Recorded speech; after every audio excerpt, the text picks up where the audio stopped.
Hello, welcome back to the channel. It's JPA here. In today's video I've got a number of topics to talk about, including our 3-0 win over Hibs midweek there.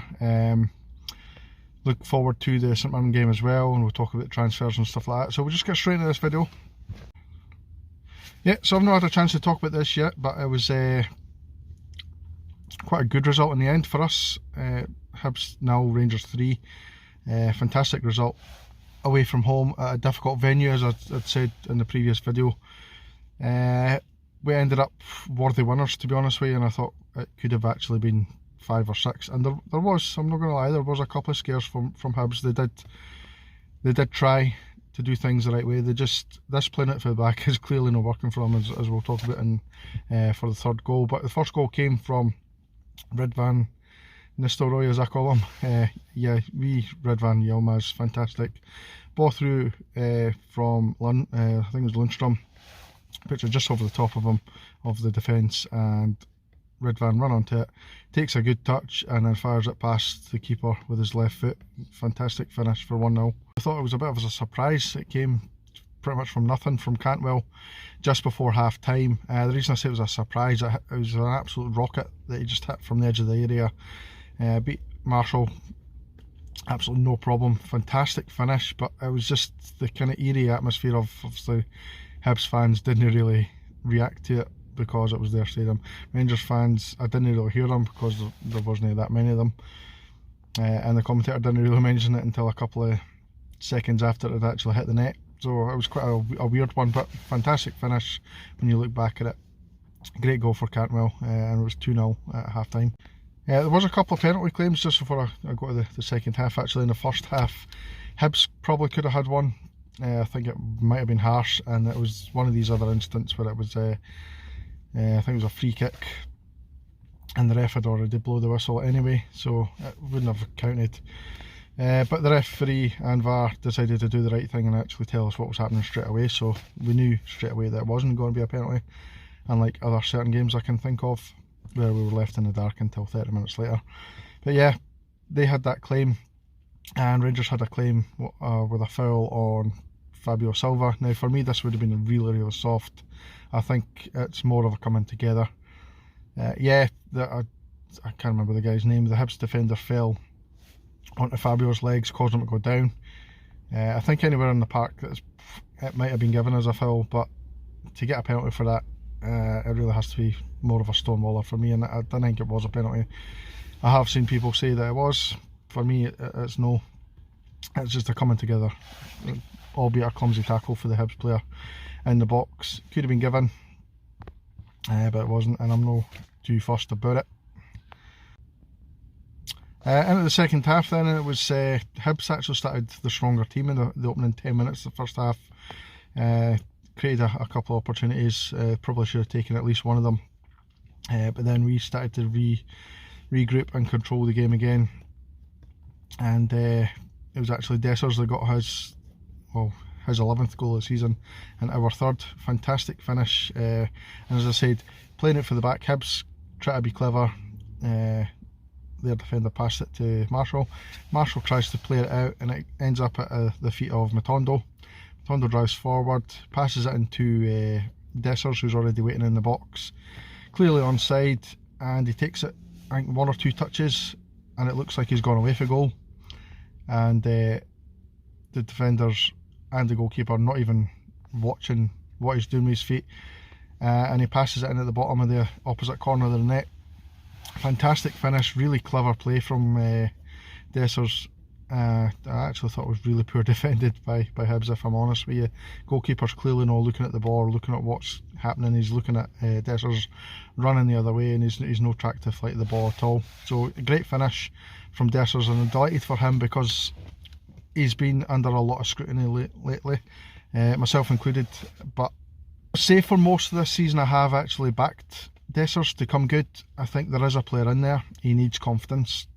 There's no doubt about that, and he does miss easy chances. But what I'm suggesting is, if you look at a player like Morelos I think only scored about 13-14 goals in his first season at Rangers, and he was the type of player who would miss 3 or 4 really good opportunities, and then he'd score one from nothing.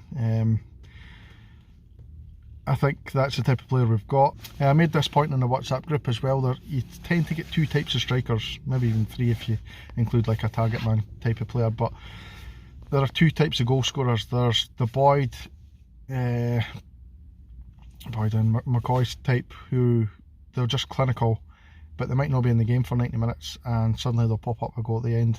That's just the type of strikers they are. They're absolutely clinical.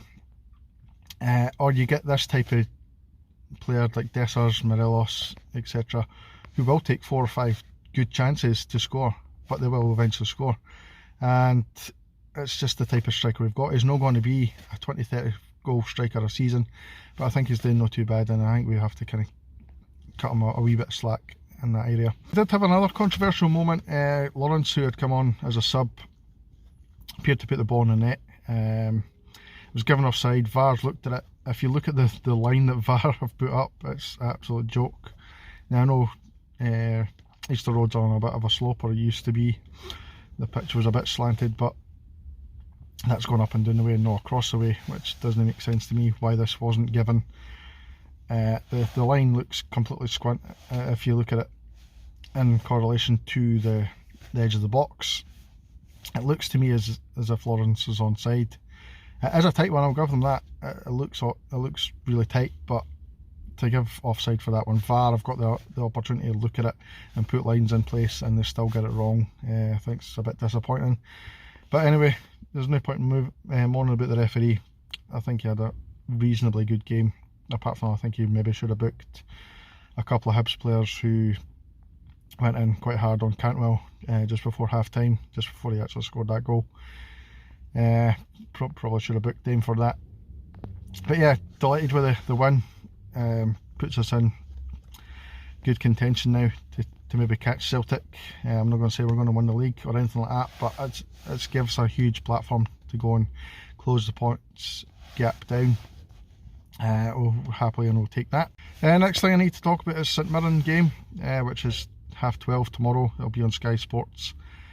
Unfortunately, I'm going to miss the game. I'm actually playing football tomorrow at 11 o'clock, so I might catch the second half or something, but at this point I'm not going to be able to see the full thing. Yeah, it's going to be another interesting one. It's a game where we need to go and play well. St Mirren isn't the greatest places to go. Sometimes we get a real control performance there and we win quite comfortably, and other times St Mirren make it difficult for us. They're just one of the teams where you never know who's going to turn up. I'm sure they'll make it difficult for us. I'm sure they'll dig in deep. They'll try and hit us on the counter attack as well as most other teams in the SPL do. Away games are never easy in this league. But yeah, I'm expecting a win. I'm going to go Rangers to win. I'm going to go St Mirren 1, Rangers 2. Goal scorers for me, I'm going to pick Dessers again. And I'm also going to go for Tavernier. The next thing we need to talk about is the signing of Mo Diamande, who has signed for us. We talked about him on the channel briefly a couple of days ago. It's actually gone through now. Delighted with this one. A lot of people will be maybe questioning why we've signed another midfielder when we've got so many midfielders. The probable answer to that is maybe better than some of the players we've got. Could be the case, considering we're going to be paying 4.5 million for him at the end of the season. Sorry. Another thing is he's a fit midfielder, which is something we've not really had in the last couple of years. Obviously, I'll touch on this as my next point. Davis is now away. Ryan Jack, you can never rely on Ryan Jack. He's going to have 3-4 games and then he's out again with injury. Lindstrom's been playing well this season. Again, he's another one who might potentially get injured. Dowell's been out for long spells this season. Lawrence has been out for long spells this season.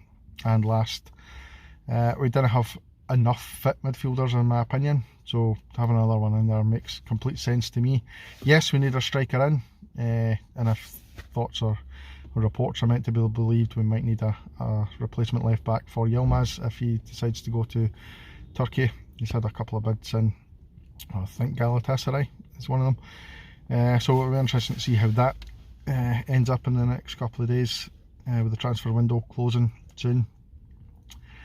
Yeah, we need a striker to come in, but I'm delighted with Diamande. If you want a full breakdown of Diamande, by the way, I would suggest go to CJ Novo's channel. He's really good at breaking down these types of deals and looking at the players in depth. I mean, I could do it, but I'm not going to do it as well as he would do it, in my opinion. So yeah, go and check on it on that channel if you want to do that. Next thing I want to talk about quickly before I go is Stephen Davis. He's decided to hang up his boots. He's not going to, unfortunately, recover from the injury and make any impact on the squad this season. He probably would have hung up his boots at the end of this season anyway. Disappointing. I'd have loved to see him back in a Rangers shirt. I think he's an absolute model professional. You get these players. Henrik Larsson was one for Celtic. Didn't want to talk about too much about Celtic, but he's just one of these guys who's just an absolute professional, absolute joy to be in your team.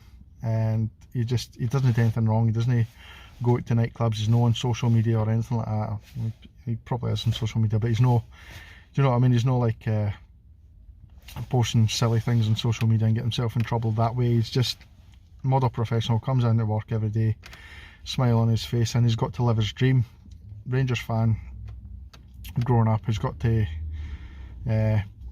play with Rangers, he's got to lift trophies with Rangers, he's got to even manage the club at one point at the end of his career, which is obviously a fantastic honour for him. I just want to say good luck in the future to Stephen Davis. I think he's been absolutely fantastic for this club, and you didn't get many players like him. So good luck Stephen Davis in the future, and hopefully we'll see him back at the club soon, potentially as a coach.